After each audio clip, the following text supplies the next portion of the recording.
महाराष्ट्र में नगर परिषद और नगर पंचायत चुनाव महज 15 दिन दूर हैं। इस बीच सत्ताधारी महायुति में अंदरूनी मतभेद दिख रहा है। स्थानीय स्वराज्य संस्थाओं के चुनाव को देखते हुए बीजेपी ने पूरे राज्य में अपनी संगठनात्मक शक्ति बढ़ाने के लिए मेगा भर्ती अभियान शुरू किया।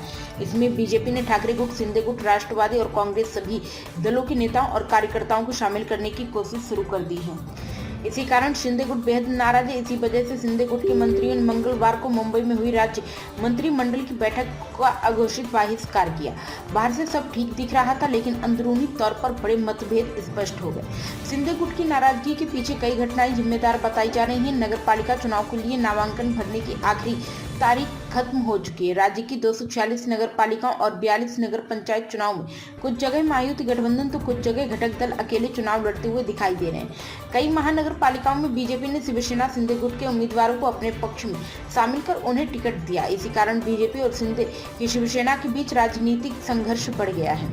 अब राजनीतिक हलकों में सवाल उठ रहा है कि इतनी जरूरी कौन सी रणनीति की शिंदे गुट को कैबिनेट बैठक छोड़नी पड़ी। कैबिनेट बैठक के बाद शिंदे गुट के सभी मंत्री मुख्यमंत्री देवेंद्र फडणवीस के कमरे में पहुंचे और वहां बीजेपी को लेकर तीखी नाराजगी जताई।